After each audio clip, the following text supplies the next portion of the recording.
Hey folks, Jeff Salzman here, and welcome to another episode of The Shrink and the Pundit here on the Daily Evolver, featuring me, Jeff Salzman, the pundit, and Dr. Keith. How you doing today? Dr. Keith's our resident shrink.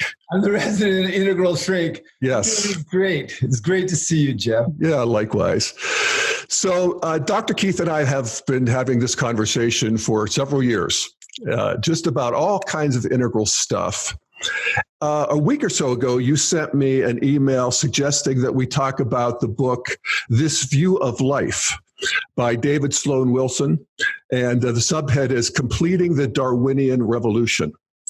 And I was thrilled that you suggested that because I read this book back in June when I was on an airplane. And, you know, I'm always interested in what the mainstream scientific movement is on the topic of evolution. And this guy, David Sloan Wilson, is, you know, mainstream as he can be. He's the distinguished professor of biological sciences and anthropology at Binghamton University. He's written with Wilson. He's the co-founder of the Evolution Institute. And it's interesting to hear what he has to say and how he's moving the ball and how excited I was and how ultimately it was a letdown in a way, but it still moves the ball. So why don't we just start there with what got you going on it? Well, and I'm interested in what was the letdown for you, because I had a similar experience. I started reading it and I went, okay, here's another guy, a mainstream guy that had the evolutionary awakening, that evolution is happening on every level all the time. And so I was a little dismissive of it, but I went, you know, keep going, Keith, because part of my interest in this book was my reactions to it. And that reaction of being dismissive, I thought, this is a shadow of integral. Because we got this meta-theoretical understanding that enables us to see blind spots in theories, because it's a meta-theory, it's not a theory. And, you know, the human tendency, if you see a blind spot in a theory, is to dismiss it. And, you know, end of 20th century, people have been doing that all the time. And I go, boy, there I go doing that. And, you know, that's a human competitive drive. You know, I certainly was trained in that. That's how critical thinking was taught. Yeah. You know, somebody's right, somebody's wrong. And, you know, in integral, we've seen, well, you include and transcend critical thinking and polarity thinking. That's why Bina's stuff is so important right now. And I'm glad that she's being featured in Integral Life. In polarity thinking is both and thinking and relativistic thinking in terms of we're always just evaluating processes. I mean, even gravity is a process that we're evaluating that we're still going to learn and reconceptualize, I suspect, as time goes on. Yeah. So I went deeper, and there were things in it that I found fascinating. One fascinating thing, apparently social Darwinism was developed as an insult. I didn't know that was hurled by progressive green type people at, you know, amber and orange people who were the let them eat cake people who used Darwinism to justify not helping people. That was interesting. He also, for Wilson, it was a radical discovery that the small group of humans was a primary unit of social selection. And this is where the whole integral thing happens. You know, most people have a theory, and then they start expanding their theory to fill up their version of the universe. They start warping the universe to fit their theory. In integral, we look at a theory, and if the theory's not fitting, we pull in another theory to enhance it. And it's a radically different way of thinking. And so he said, well, that means the small group is the primary unit of evolution. And I go, well, excuse me, David, but not exactly. I mean, the evolution happens at the cellular level. It happens at the individual level. It happens at the family level, the cultural level, the group level, and at the mega level, and at the planetary level. Arguably, our solar system is out competing the solar system next door because we have sentient life in our solar system. There's more complexity. And at some cosmic level, that's going to have an impact in the next couple thousand years, probably. And I remember asking Nassim Haramein, the physicist, about this. I said, well, what about time? How does that fit into your system? And he said, time is a function of size. I went, wow, I'm not seeing, that's an interesting response. And so evolutionary time is like that. Some evolution, it's a function of size, and it's also a function of consciousness. The more consciousness you bring to evolution, the faster it goes. So right now, recombining evolution and with us, basically changing the ecosystem, evolution is going thousands of times faster than it has historically on this planet because of the consciousness and the scale. Right? Yep. And so, yes, the small group is a primary unit, but there's lots of primary units. And also, if you think in terms of holarchies, in terms of a holarchy, the primary unit are fields. And then there's cosmic strings, and then all the way up. And what's important about that is if you eliminate any level, then all the other levels above it disappear. Yeah. And this is basically one of the big arguments now against 5G and 4G. There's data that says it affects human cells at the level of the mitochondria and human genetic forms, sperm count and sperm composition stuff.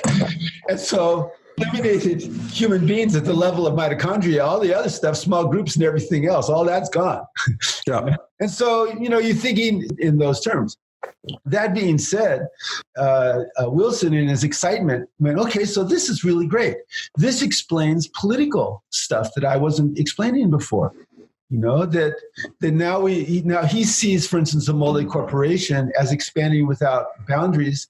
And you can see there's two forms of boundaries now pushing at corporations. One are the natural boundaries, like you use up the fishes and you can't fish anymore. And the other one are boundaries of consciousness. You have collectives coming back to another boundary. And so in nature, if there's a force that's expanding, it'll keep expanding until something pushes back. And at that edge, that's a fractal boundary, more complexity will arise. And, we're seeing that. And the other thing that I was noticing about my reaction is when he started talking about what we should do about everything, I counted them. There were about 5 or 6 musts in one paragraph. And this is what gets all us integral people pissed off. That's Green getting all self-righteous and must this and must that and so on. Yeah.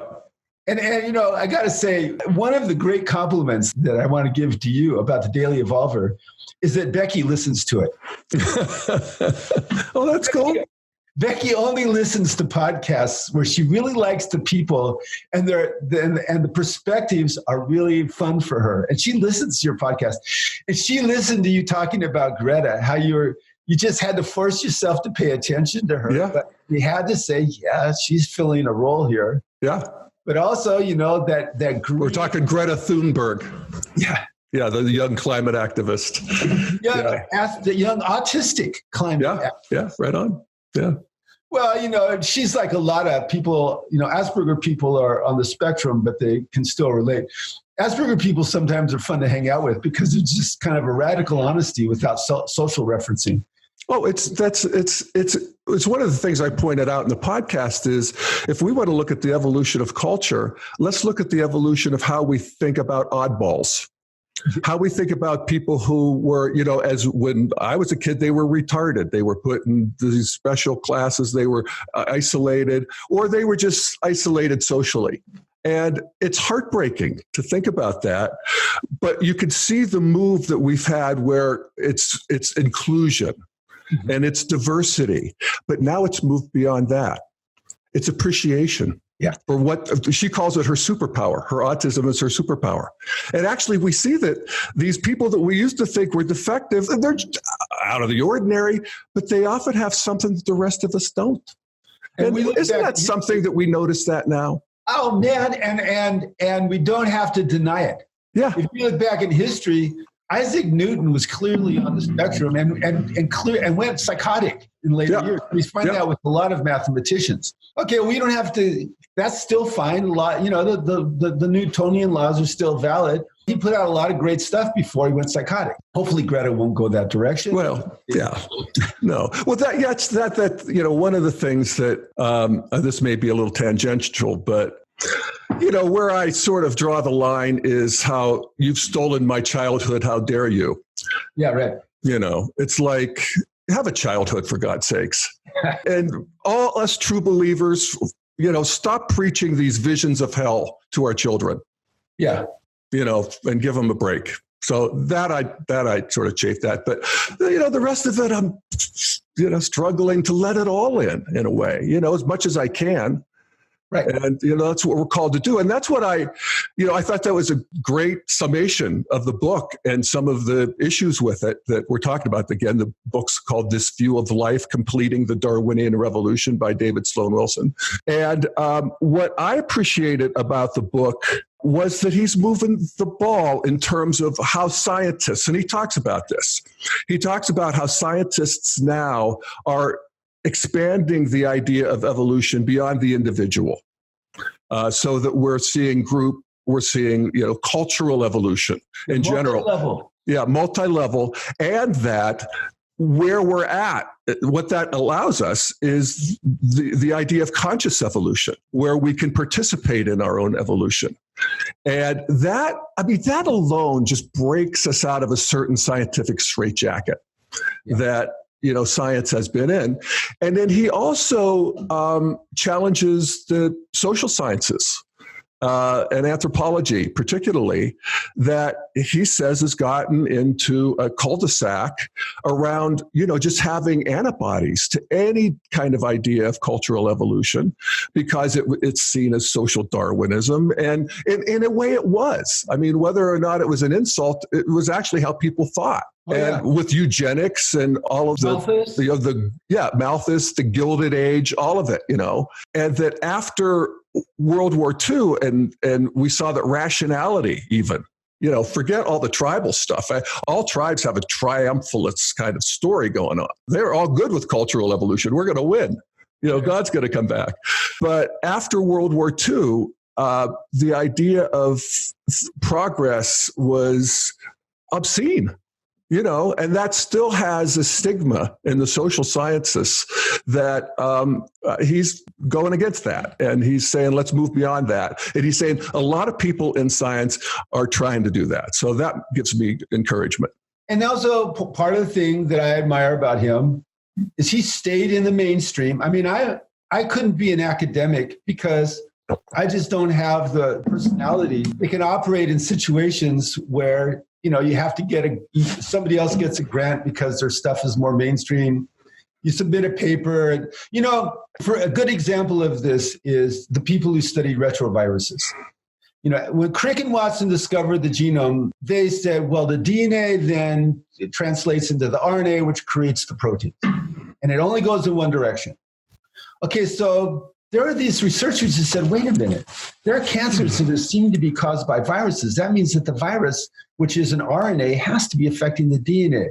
And one of these guys wrote a letter to Crick, and Crick wrote a completely patronizing, it's okay to be wrong. And I'm sure, new ideas are important, but this one is wrong. I mean, completely a non-integral response. And sure enough, what these guys found is a couple of them friends, which was beautiful, that indeed viruses have a little enzyme that can go and change the DNA that then can change a cell. And that led to an understanding of AIDS, and it led to the DNA recombining techniques that we have today. And those guys were laughed out of conferences. So this guy's working, he's in that system, and he's willing to work with that system and to raise his evolutionary flag. And I really appreciate that. Also, he did talk a little bit about interiors. Now, you're talking Wilson in this book now, yeah. Let me just point out that one of the other things he talked about, and this may be in the category that you're just describing, is that, sort of a Linnaean view of evolution, where experiences of one's parents can be passed down genetically. Yeah. And that there is actually an exterior component of, experience. I can easily see it as karma.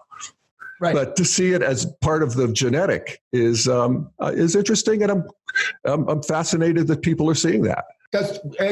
So remember when Darwin became popular, there was a heresy to say that behavior could affect the genome.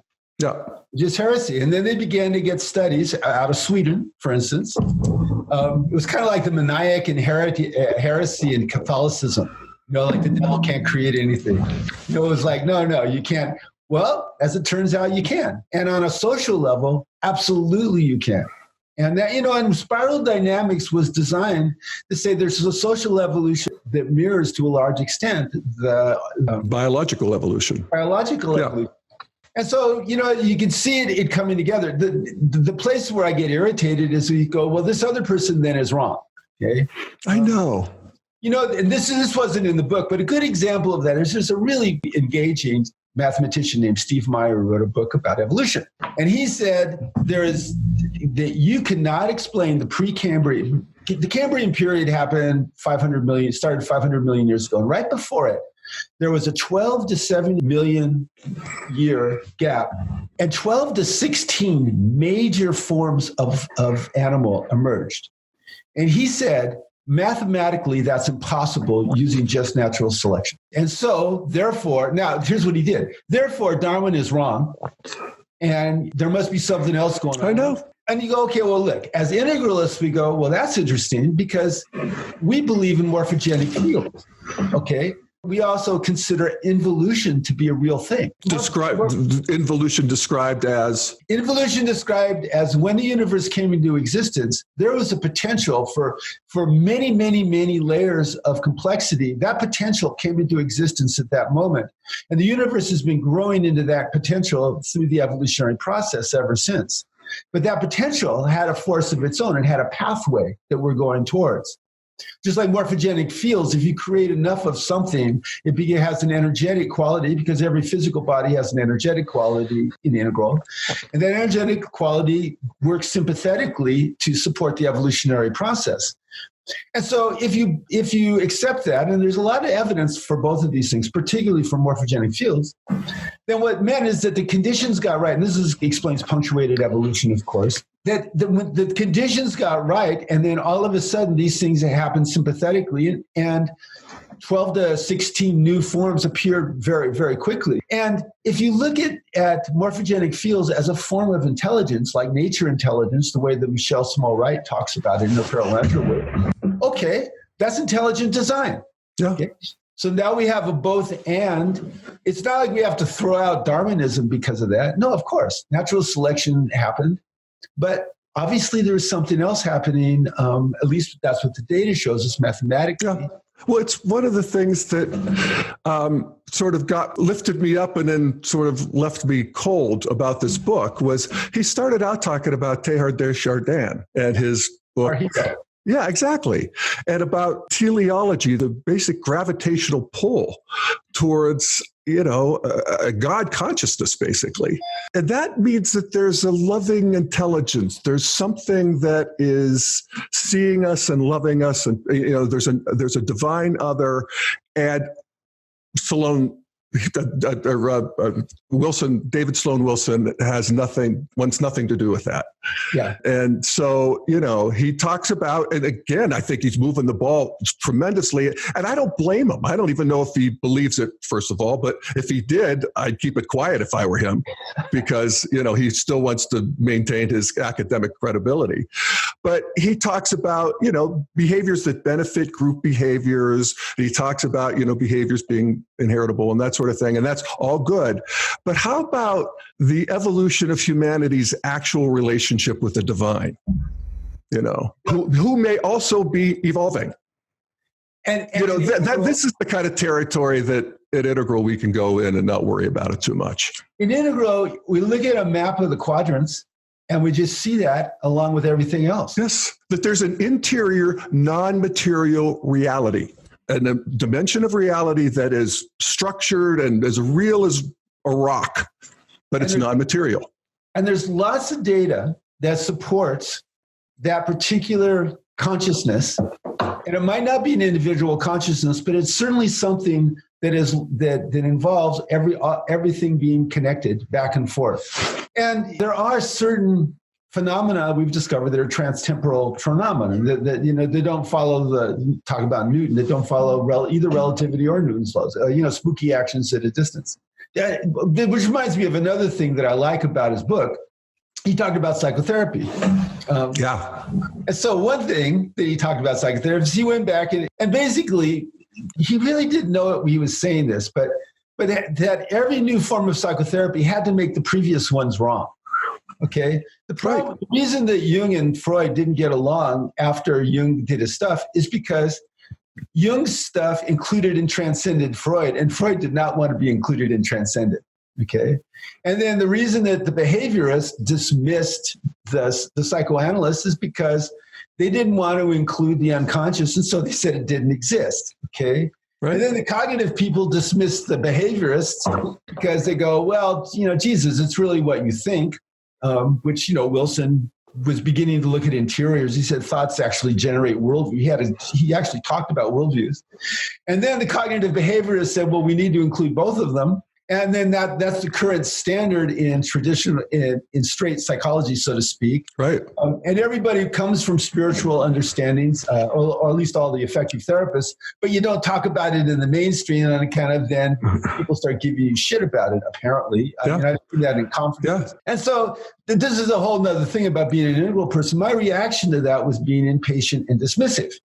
And I went, okay, Keith, so now slow down. Which is what they're being every time they have a new realization. And, that's a drive. The drive is... It is, isn't it? Us with dismissal. We have a drive to come back, a reflex to come back with dismissal. But if we're aware of that, and you and I have been talking about that for a long time, if we have a witness observing that, we can go to a more complex form of data processing on it. And the more complex form that you and I have been going to with Wilson is, okay, so what else does this guy have to teach? For instance, when he talked about therapy, he says, when somebody comes in, you're not really treating the person, you're treating the social networks. And I agree with that. I've been saying that for decades, that when somebody comes in, I'm not just treating them, I'm treating them and their family and wherever they work and the culture that they're in. All of those people are my clients. That if there's an intervention, I'm thinking in terms of all those people, not just my individual client, though there is a hierarchy in terms of welfare. And so I liked that part of it. Though when it came to stage development, you could see him getting confused. I know. Fascinating. And how it would have clarified and explained so much of what he was, fumbling around with. Yeah, and he's talking about moral circles, but yet not without any understanding that moral circles have grown, and reliably and predictably through stages that you can identify. Yeah, you and I now are having the Ken Wilber experience. I've been listening to Ken talk to people forever, and I can excuse him because what he'll do is people will talk and they're missing something. And one of Ken's pet peeves is people miss structure stages, which people miss all the time on account of they're hardest to see because you have to look at, structures of consciousness in yourself. And then he'll start zeroing in on, what they're missing. And, that's true, but they're missing. If you add structure stages to Wilson's work, it makes it way larger and more interesting. Oh, yeah. And then we could also feel the actual procreate urge that is living the thing. That's animating the thing, that is not seeable till you could actually get a sense of the form of this immaterial evolution. Yes. And it has a form at every level. And if you're a spiral wizard, and that's what you have to be if you're a good therapist or if you're a good communicator, you access that person's relationship with the divine at every level to help them with horizontal help. But also the stealth agenda is the evolution of consciousness, because basically that's what we need to move forward. And that's what we need to save everything. And de facto, he gets us there. He gets us to green, which is terrific. I'm happy to see the mainstream continuing to move into green. And he talks about, let's all get to Denmark. Yeah, right. Fukuyama's thing. Let's all get to Denmark, and I'm all for that. In terms of practical thinking, we don't need people to start worshiping the nature spirits like you and me, Keith. Yeah. But don't get me started. That they could see the world. That they could see the moral circle include the whole planet. Yeah, that we do want. And that's what, this book, hallelujah. Thank you, David Sloan Wilson, for this book. And the other part of that, say getting to Denmark. Okay. The implicit message of that is Denmark is like an end state, like a climax forest is an end state. There aren't any end states. There's just more stable processes. Denmark is very stable, but the Northern European countries now are being destabilized by immigration, which requires them going to a higher level of complexity if they want to maintain their social democracy consciousness. And that involves having to work with other countries collaboratively to deal with the crises that are causing global migration. And global migration isn't just migration of people, it's migration of worldviews. And as Ken said, you can degrade the worldview of a culture, or you can up-level it if you put enough people in it another worldview. And so we don't have a solution to that particular problem yet, but if you're thinking in terms of structure stages, at least now we have a framework to have a discussion about it. And if we have polarities as a post-critical thinking way of thinking about it, we can go, all right, now let's look at both sides of how this is going. Let's manage this process forward in an evolutionary way and be prepared for novelty to arise. Because, we're not going to be able to predict if we manage these processes well. We can't really predict exactly what's going to happen, how it's going to look, but we can predict the difference between progress and regression. Yeah, and that's right. Regression is not going to work very well, and progress is going to work better. I mean, that's the expanded, exploded worldview of integral, where it's not gripped around any particular ideology anymore. We see ideologies as carriers of ideas, that we need them all. Mm-hmm. So that is next. And they're all beautiful. And the thing is I am not invested that people see it as quadrants, levels, line states, and types. The problem, of course, is that Ken, from the very beginning, he did not start with a theory and expand his theory to try to shape reality into it. He started with contexts. In other words, Ken started out as a librarian. I am the librarian of the cosmos. So how am I going to organize the stacks of the cosmos? How is it, and even more, what is the natural organization, the stacks of the cosmos? And that's how he came up with integral theory. And then from that, Ken went inward to look at different things like integral psychology and integral spirituality and so on. But unlike anybody else, he was going from the outside in rather than the inside out. And then to a large extent avoided the trap of having to discount other theories because all the theories are included, and having to shape reality to your theory because, you don't have to shape reality. No. Reality is a moving target, and hallelujah for that. So as an integral person, when I see someone who's had an integral awakening, and most people that I run into that have integral awakenings don't know integral, which is interesting to me. It's not like I want them to learn integral, but I see the blind spots in that system because the system was not designed from the outside in. It was designed from the inside out. And so I go, wait a minute, you're missing structure stages. Oh, wait a minute. Like, for instance, the whole interiors of the drives. I see this in social science all the time, and I see it in psychology all the time. That people neglect the fact that we have psychological drives that manifest themselves moment to moment through states of consciousness. And those states of consciousness are more socially engaged or less socially engaged and more defensive. So Wilson talks a lot about getting people to social engagement. Of course, I don't want this to stop. I'll mention it now. One of his favorite people, who became one of my favorite people, was Elinor Ostrom. Elinor Ostrom was his sweetheart. I keep thinking about Suzanne Cook-Gruder. Self-effacing sweetheart woman who won the Nobel Prize for Economics in 2009. It was so obscure that all the economists around the world were super pissed off. So who the fuck is Elinor Ostrom, and how come she's winning the Nobel Prize and I'm not? And so she won the Nobel Prize because she looked at groups that managed a commons. You remember the tragedy, Gerhard Harden, the tragedy of the commons, where he said that humans will always screw up a commons because there'll be greed and stuff. And she found groups that were managing commons, and she said they had 8 core design characteristics. And she identified them and she tested them, and by God, if groups that had those 8 core design characteristics, and I'll mention them because I think they're important, they did really well with each other, and they did well with the larger cultures. And then Wilson, God bless him, applied it to a high school of underachieving kids and showed that if you create a group with these 8 core design principles, that those kids had greater success. There's a game called the good behavior game that has those principles. For every dollar that people invested in the good behavior game in elementary school, they saved $64 in public services later on in people's lives with longitudinal work. It was following these 8 core design principles. And what are they? The first one is people buy in. We are a group. We're going to do something. We're in it together. The second let me just pause there. That's the self-identity. In a way, that's creating this sort of social monad. Because one of the things about integral theory is it talks mostly about the evolution of the individual in terms of the holons.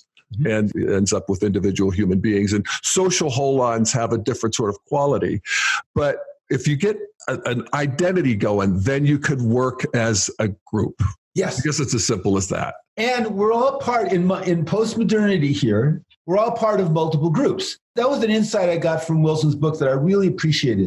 I don't have to, go to the meetings and sit through and get the notes and be all bored and, show up at the social events to be part of a group. I just need to be part of a group. We're all part of multiple groups. And in integral, we generally will choose our groups according to consciousness rather than according to ethnocentric stuff, which is why I'm doing an integral psychotherapy certification program in fucking Sao Paulo instead of Santa Barbara. There was a group of people that had a level of consciousness. Totally. And also most integralists don't realize this, but we're the first group of people in the world in the last 50 years. We identify more with similar consciousness people than our ethnocentric identity. Mm-hmm.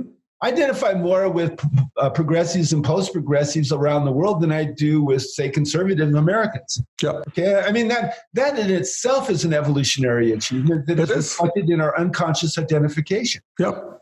Yeah.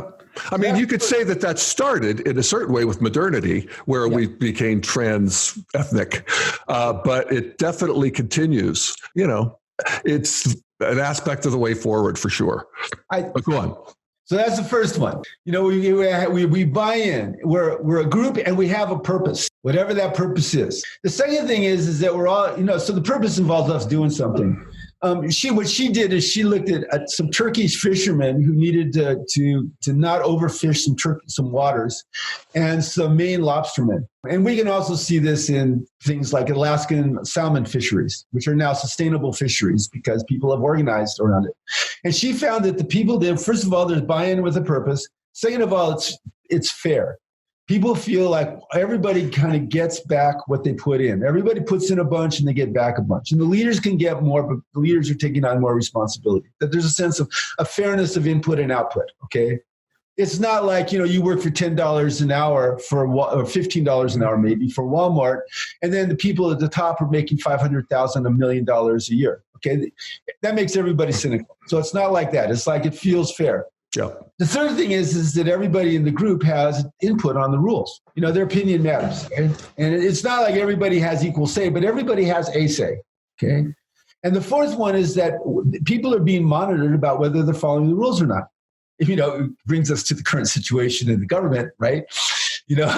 People are being monitored. And the fifth thing is there's a graduated series of consequences if people break the rules. Graduated series of consequences if people break the rules. And then the sixth thing is, if there's a conflict, there's an efficient way of resolving the conflict. The seventh thing is that the groups get to be relatively autonomous. They're not being messed with by the outside. And the eighth thing is they're embedded in larger cultural contexts that are supportive rather than hostile. And now, I want to live in that world. Well, you do live in that world, Jeff. I do live in that world. Many groups that have those. You and I have those 8 things in our little group, and it works really well for us. And the people that join us in the stuff that we do, and we're in the groups that we're parts of, we have those things. And when one of those things isn't there, there's a problem. And so those 8 things. So Wilson got all excited about that, and he applied it to high school students, and he had a good effect. We talked about the element. He looked at corporations. Apparently, there's a certification group called the B Corp certification group that certified 2,000 companies around who have these qualities. And so his point is that this is the evolution of small groups. These principles create competitive groups. And then in the absence of being, now, this is where he begins to lose it. Because the small group is just one level. There's also larger groups and larger groups and larger groups. So in America, you might create a group like that, and then you're super successful. So what's going to happen? What's the goal of the founders? The goal of the founders is that some big corporate, so Amazon will come around or something, and they'll offer you $500 million or $10 million or whatever millions, enough to, like kind of get your eyes dancing, and they'll buy it and they'll incorporate it into their thing. And sometimes they keep it going, but at that particular point, there's somebody up there that's now beginning to mess with it, and it stops feeling fair to the other people. And how many times has Cool Enterprises been bought, and then they might still have products, but there's something that gets lost. Mm-hmm. And one of the things, another thing that he did that I really loved is they mapped the happiness of the United States. So the happiness of the United States peaked in 1830 and 1960, and it bottomed out in 1900 and now. And he had the criteria: income inequalities, physical size, age of marriage. They looked at things that are associated with happiness. But that seems to reflect certain macroeconomic principles. But I liked it that as you looked at that, you saw that what happens is there's a correction in the collective when people get miserable enough. Yeah. And it's happened before, and they mapped out the cycles, and it's like it almost maps with the Strauss-Howe theory about every 80 years. There's a certain generational growth, maturation, and disintegration. And in the last several hundred years, it hasn't involved armed revolution. Yeah. Okay, which is pretty cool. Totally. Yeah. That there's a continuity where, the political process in the United States is pretty adversarial and fucked up in many ways. We just fight on Twitter. Yeah, fighting on Twitter. But, Trump wants to kill the person who leaked that stuff, and he can't. And so what we're seeing is, I'm not sure he really wants to kill them. I think Bill Maher's right. He's a big pussy, and I'm glad, actually. But go on. By the way, who knows? I was thinking about Bill Maher today. I was thinking about Bill Maher. I thought, this is the thing about green that gets to me. And I know it gets to Ken. There's something cool happening, like the next election, maybe even, a process of trying to turn income redistribution or Medicare for all. And there's a part of me that goes, okay, so Bill Maher goes, how are the Democrats going to fuck it up? And I go, how is green going to fuck this up? I worry about that. Yeah. No, it's true. Yeah. No, our worldviews are so real to us. Yeah. And we can't imagine how there could be people who would see the world differently. And they're deluded, they're co-opted, they're stupid, we got all kinds of explanations, but the reality is they're actually living in a different world than we are. They do live in a different world. And there's aspects of their world that we've lost that need to be brought back. So, integral, we get to know that, not always see it, it's a practice, but, that's what we're doing here. And it makes me wonder, what's in worldviews beyond mine, violet or ultraviolet, if there's some consciousness or person or people, they're stable there, what do they see in the world that I'm in? Or about me even, that I'm not seeing. Right. Because I know that exists. Yeah. And I know those are not like what a part of the disappointment of Wilson's book, because I was looking, and I got the same experience when I read Consilience by Edward Wilson. That it was really exciting. I love this yeah, me too. Fun studies. Yes. I'm going to have to tell the chicken study before. Well, I got to just point out that there's this, what is his name? Yuval Harari, and who wrote the book Sapiens. Again, the same thing, empty of interiority. I know. Big history. Bill Gates. I love them all, but empty of interiority, empty of juice. I know. And so when you see it and the other people either don't, Or I think what they do, if we talked about the phenomenological and the interiors, what they do is they'd say, we acknowledge it, but it's not as important as the empirical and the exteriors, because we can't fair enough. get reliable data from the interiors like observable data. Exactly. I get that we have to have a dimension of inquiry that's not going to be messed with anything that isn't hard and real. Yeah. So science, as we define it, or material science, has its place, and we don't want to fuck with it. Yeah. But it's not the only thing. Well, and also everything can't be reduced to it. And also, what the beauty of the four quadrants that way is when empiricism gives us an indication because when we're dealing with interiors, we have to deal with metaphors mostly. Because, it's a sense it's unqualifiable. Then we don't say it's this, we say it's like this, okay? So when science gave me the data that the unconscious was structured from a neurobiological set of drives and principles that altered my understanding of the unconscious. That's part of what caused me to write my book, Shadowlight. It's very similar to previous or understandings of the unconscious, but it really, those previous understandings of the unconscious had blind spots because they weren't being cross-validated if you cross-validate them from the right quadrant, all of a sudden we see something else. And I had this conversation recently with a friend of mine, and I thought, this is the value of integral. She said, we can get to a level of consciousness where people do not have to go through greediness and separateness and selfishness. They can just be born into an environment where, it's kind of goodness and light, kind of the Summerhill thing with a spiritual orientation. And I said, that's not going to happen because I wish, but we got to grow. We got to go through this. You can grow through the stages faster. And I think a lot of the millennials and the other kids today are. But you have to grow through those stages before you get to those stages of transcendence. That's biologically determined. No matter how much we wish upon a star, we can't deny biology. And this is what turns scientists off when people do that. And what turns scientists on is when people go, okay, let me look at your science and come up with an inclusive. An integral is enfoldment and non-exclusion. Mm-hmm. And after a while, you begin to develop that reflex looking at things. But even then, I see something I don't like and I start dismissing it. And I have to go, no, Keith, find the value. Oh, the patterns are deep. Yeah. There's so. Yeah. Well, it's actually a quote from E.O. Wilson, the great evolutionary scientist, to talk about evolution being the greatest myth mankind has ever had. Wow. And I think he meant that as, capital M myth. And science delivers that to us. We wouldn't know that by just wandering around the planet. We had to investigate. Look what we know. 13.8 billion years ago, something blew out of nothing and turned into this moment. That's just so magic.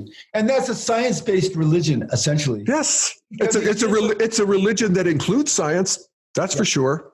Because it gives us a spiritual orientation and a directionality. Yes. My directionality is supporting my personal ontological and phylogenetic evolution in relationship with everything else, because that's what makes things better. That leads naturally to some kind of connection with the other world, with unity, which is a felt connection. It's not just, it's not just on the page. It's an interior experience. Again, for years and years, it's the evolutionary movement basically is a science-based religion. And it's funny, these guys that were looking at the Precambrian thing and saying that natural selection doesn't work because the Precambrian thing can't be explained simply by natural selection. It was like such 20th century thinking, even though they were really interesting guys, particularly Steve Meyer. I liked him. But I went, Steve. Well, what did he say would account for it then? Well, he said, so let me see. Oh, first of all, he sort of denounced Darwinian theory because it doesn't account for it. Yeah, it doesn't account for it, so therefore Darwinian theory sucks. Now, that's throwing out 500 million years of a fossil record. That's not very wise. But anyway, he did that. And he said, well, So the things that came in is somebody came to the planet and planted these things. Okay, some alien thing, or maybe there's some kind of divine thing going on. Okay, that might be it. I mean, they were okay. Well, fair enough. That's good. Those are possibilities. When we talk about, so what's the ultraviolet? What's the 2 or 3 stages beyond us thinking? And if we just follow the theory, they're moving from world-centric to cosmocentric. So it's involving the whole ball of wax, and maybe even beyond, maybe even a reality within which our universe arises, So I don't know what to say beyond that, but that's, that may include alien planets, that may include supernatural beings. It's like Ken sometimes says, maybe there be dragons there. But I hope they're nice dragons. The idea that consciousness has left this planet and traveled to another planet, traveled to the moon, and will probably travel to other solar systems. So science fiction it's interesting. There were so many science fiction books written in the 60s because a lot of these scientists were so frustrated with academia that they came up with their own mythologies and their own stories so that their creativity about what's happening could go further. And so many of them we went to a planet and dropped a seed. And then that seed turned into consciousness. Yeah. And the idea that the universe is producing consciousness for some reason, maybe it's just a creative advance of the knowledge. Exactly. It's like, why do seeds grow in the dirt? They just fucking do. I don't know. I mean, they're just this stuff, and then there's life. So that's kind of what we do if we were trying to seed the universe. We just go and plant the seeds, knowing that the procreate urge, the capital G urge to growth, is online everywhere. Why would it just be here? And this is where, when he had his little section on psychotherapy, which of course I was all stoked about. You're talking about this book. We're talking about the we're talking about life. Wilson. And it's when non-psychotherapists talk about psychotherapy, there's always something that goes on. But he was pretty good about it. The bottom line around it is he went, okay, so there's something about human development that involves needing to feel social connections with other people, needing to feel positive affects rather than negative affects. And that human beings have positive affects mostly when they're in service of the beautiful, good, and true. When they're caring for other people and caring for themselves in a compassionate fashion. And this is the research. UCLA. And creating beauty. UCLA just got a $10 million grant, or maybe $100 million. It was a huge grant to study compassion. Okay, now UCLA has a department now that's studying compassion. You can see the evolutionary march now. That's an edge. And, once you start getting there now, maybe structure stages are coming back, into the green institutions. Yeah. I mean, again, Wilson de facto lays out various things that have come online in history, but not with any kind of coherence. That's a disappointment. Yeah. That was... Yeah. But, there's a couple other things that he identifies that I really appreciated, and it helped me to think about it in a new way. And that is the growth, sort of the natural growth of the child, and how play, just unsupervised play, gives the best outcomes in terms of the growth of the human being. That's right. Much better than baby Einstein, right? Well, Plato said when children are around 3 years old, they should go to sanctuaries where there are teachers, where they're allowed to play and are guided into the games that develop out of their groups. Plato said that, and neuro research and developmental research has shown that's really important. And, rough and tumble play with a kid when they're small with a strong dominant parent means that they have more affect regulation and better physical development. He also talked about the advantages of being in the outdoors. Oh, yes, nature. In terms of just three-dimensional nature. And also in terms of the biome and getting exposed to germs. And the downside of modernity, where we wanted to cleanse the world of germs and we wanted to, organize everything. And so, he does de facto get into this territory. Yeah. But I love the part that's just about recognizing, even though he never really says it, that there's something, we're all just animated by growth. Yes. On our own. We don't need anybody doing it for us.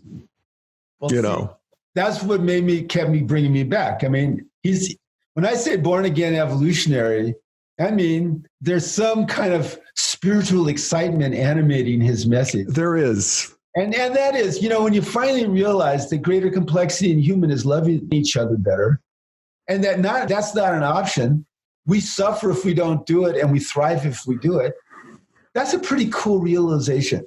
That's pretty validating about all the things that we've ever learned about the good. And so when you're a scientist and you find scientific validation for that, you go, oh boy, I have the answer. Right. Now that's when you start trying to scrunch reality into your theory instead of going, okay, and now how will my theory be modified as I expand my contexts?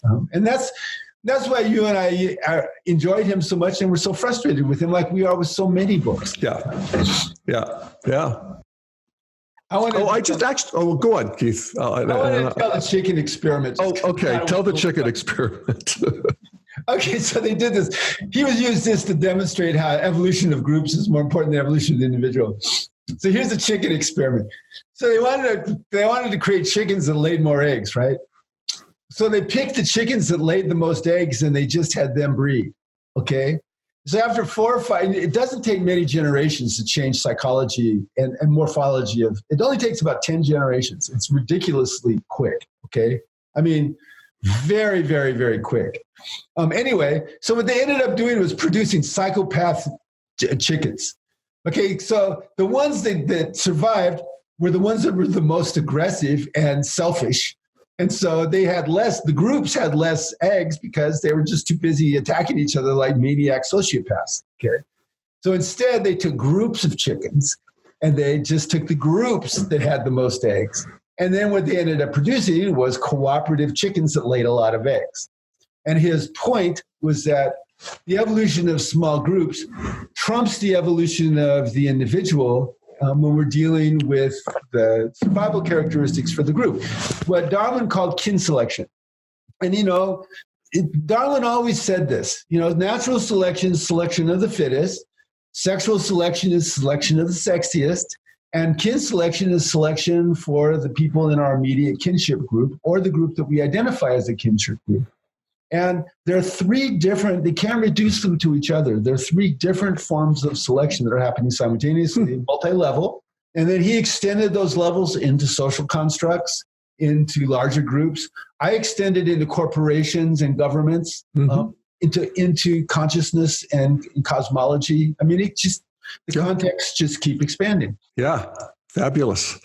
The one thing I wanted to point out, and we can just plug these in, sure, is that the fundamental upside of the green anthropology, social science rejection of the idea of evolution in terms of culture is that every culture was seen on its own terms. And we try to see cultures, and still do. I mean, this is the fruit of this. See cultures through, as much as we can, through their own eyes. And that was a really important thing. So I hesitate to have any kind of implication that the rejection of cultural evolution was a wrong turn. It wasn't. It was necessary in order for us to bring it back in a way that's not gripped and triumphalist. So yeah, and I like that. And also what that does is it goes back to a point that you make a lot, which is if you're looking at a culture from the inside, let's look at the positives and the negatives given their contexts, okay? So the positives and the negatives of a hunter-gatherer group in a forest is that they're functional and sustainable until they get too successful. The negatives is if you bring a technological group in nearby, they will dissolve like a butterfly in a fire. Yeah. And so you look at the positives and the negatives from the inside. So again, with Green, when Green says you can't privilege one culture over another, when that gets turned into we can't look at the relativistic strengths and weaknesses of cultures, that's when we start getting mad at Green again. Exactly. Yeah. All right. Well, I think we have given that book a good airing. And again, I think I would put it on my thumbs up list. And, it's great to see the cultural evolution itself in terms of re-embracing cultural evolution. So I'm with you. And I enjoyed probably looking at my own reactions as much as I enjoyed. Yeah, I know. And going, okay, Keith, I know. It always lets me know I have something to work on. That intellectual arrogance that comes from integral understanding. I'm getting to notice it when it happens more regularly and able to make a correction. I encourage anybody who's reading this, and I encourage you to read it, pay attention to yourself while you're doing it. See if that happens. Absolutely. Well, that's that self-observation. It's so interesting to watch Jeff. He's a wily one. I got to keep an eye on him. Well, I like to watch you too, by the way. I find it interesting Keith to watch too. Jeff myself. You got to give him an inch, he takes a mile. Only on occasion. Yeah. Well, so I think we're good. And thanks, everybody, for watching The Daily Evolver. And Keith and I will be back next time for another episode of The Shrink and the Pundit. Bye. Bye. Much love to everybody.